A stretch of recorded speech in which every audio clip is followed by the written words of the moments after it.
আলা ভোরবেলায় রামেশ্বরম থেকে বাসে উঠে আমরা মথুরায় উদ্দেশ্যে রওনা দিলাম। সকালের রাস্তার দৃশ্য দেখতে দেখতে কিছুক্ষণ পর আমরা মথুরাই বাস স্টেশনে পৌঁছে গেলাম। কিন্তু আমাদের হাতে সময় ছিল খুবই কম, কারণ আজই আবার মাদুরাই থেকে ট্রেনে করে হায়দ্রাবাদ ফিরতে হবে। তাই সময় নষ্ট না করে সোজা চলে গেলাম বিখ্যাত মীনাক্ষী আম্মান মন্দিরে। নমস্কার হিন্দু মন্দির। মন্দিরের কাছে পৌঁছাতেই দেখলাম প্রচুর ভক্তের ভিড়, চারপাশে মানুষের চলাফেরা, ভক্তদের ভিড় আর মন্দিরের বিশাল সৌন্দর্য, সবকিছু দেখে সত্যিই মনটা ভরে গেল। কিন্তু সময় কম থাকায় তাই আমরা বিশেষ দর্শনের টিকিট কেটে মন্দিরের ভিতরে চলে গেলাম। ভিড়ের মধ্যেও মন্দিরের পবিত্র পরিবেশ অনুভব করার সুযোগ পেলাম।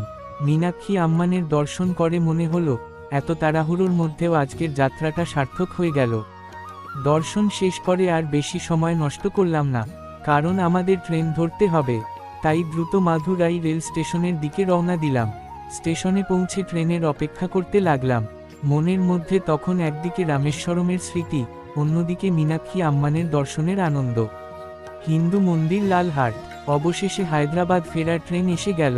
এতদিনের এই ভ্রমণে রামেশ্বরমের পবিত্র দর্শন, সমুদ্রের সুন্দর পরিবেশ আর মাদুরাইয়ের মীনাক্ষী আম্মান মন্দির, সব মিলিয়ে এই ট্রিপটা আমার জীবনের একটি সুন্দর স্মৃতি হয়ে থাকবে।